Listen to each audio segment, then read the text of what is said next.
Hello guys, welcome to my channel beginners banking.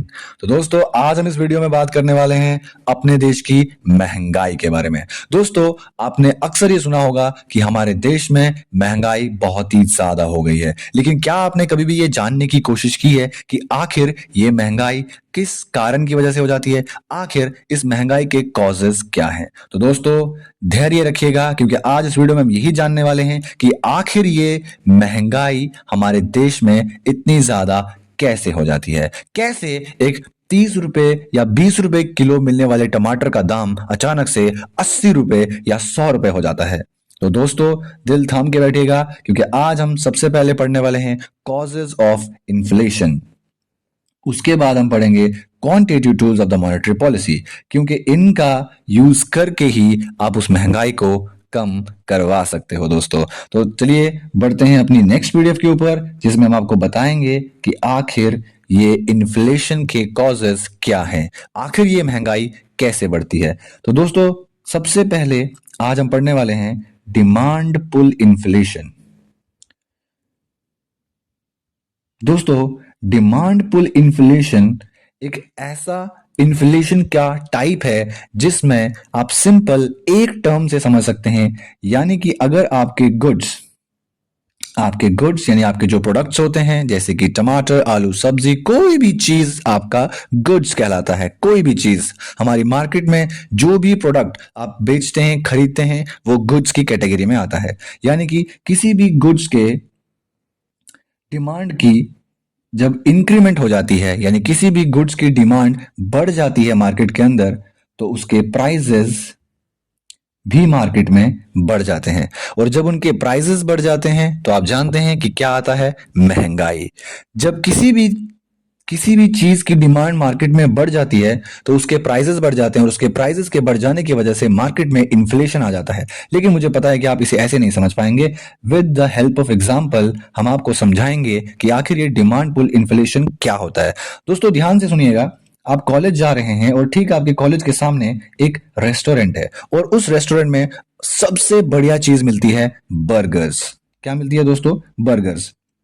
आप first day college गए हैं और आपने वो बर्गर खाया, और आपको वो बर्गर बहुत ही ज्यादा टेस्टी लग गया।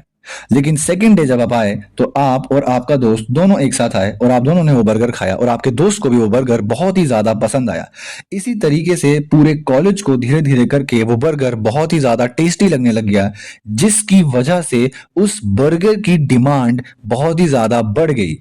पहले आपका ये जो रेस्टोरेंट का ऑनर था, वो उस बर्गर को 50 रुपए में बेच रहा था, लेकिन जैसे उसने धीरे धीरे देखा कि मेरे बर्गर की डिमांड पूरे कॉलेज में बढ़ रही है, वो उसका प्राइस 50 से डायरेक्टली 100 रुपीज पे जंप करवा लेता है। अब आपको वो बर्गर 100 रुपए में मिलेगा। तो आपने देखा यहाँ पे क्या हुआ? बर्गर आपका प्रोडक्ट था, यानी गुड्स था, उसकी डिमांड जैसे ही बढ़ गई तो उसका प्राइस भी बढ़ गया। तो इसे कहते हैं डिमांड पुल इन्फ्लेशन। मुझे उम्मीद है आपको समझ आ गया होगा। नेक्स्ट टाइप हम पढ़ने वाले हैं कॉस्ट पुश इन्फ्लेशन। दोस्तों, कॉस्ट पुश इन्फ्लेशन के अंदर क्या होता है वो हम जानेंगे। ओके दोस्तों, सबसे पहले कॉस्ट पुश इन्फ्लेशन। दोस्तों, कॉस्ट पुश इन्फ्लेशन के अंदर मान लीजिए, सेम एग्जांपल से समझते हैं। ये आपका कॉलेज है और सामने ही आपका रेस्टोरेंट है, जहां पे सबसे बढ़िया बर्गर मिलता था। कितने का? 50 रुपीज का। देखिए दोस्तों, कितने का मिलता था? 50 रुपीज का बर्गर मिलता था। लेकिन आप ये जानते हैं क्या उस रेस्टोरेंट के ओनर को वो बर्गर बनाने में कितने पैसे खर्च होते थे? दोस्तों, 30 रुपए खर्च होते थे। 30 रुपीज का वो बर्गर वो खुद बना के रेडी करता था, और फिर आपको आगे 50 रुपीज में बेचता था।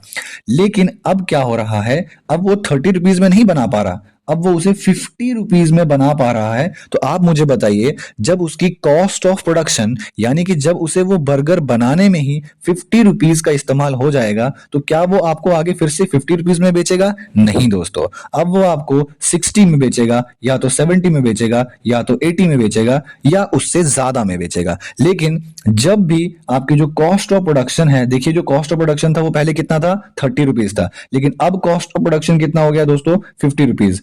तो अब आपकी चीज की जो कीमत है, जो प्राइस है, वो भी बढ़ चुकी है। पहले 50 रुपए था, अब कितना हो गया है? 80 रुपए। तो इसे कहते हैं दोस्तों कॉस्ट पुश इन्फ्लेशन।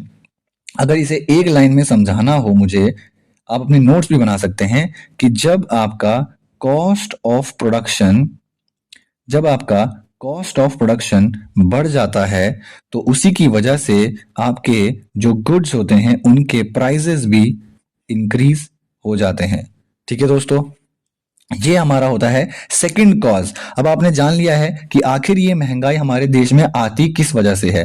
ठीक है दोस्तों, तो दोस्तों अब हम नेक्स्ट वीडियो में पढ़ेंगे कि आखिर आरबीआई अपने क्वांटिटेटिव टूल्स का यूज करके कैसे इस महंगाई को बढ़ने से रोकता है या फिर इस महंगाई को कैसे कम कर सकता है। तो दोस्तों अगर आपको ये वीडियो थोड़ा सा भी पसंद आया है तो वीडियो को शेयर, लाइक एंड कमेंट करना मत भूलना। थैंक यू दोस्तों, मिलते हैं अगली वीडियो में।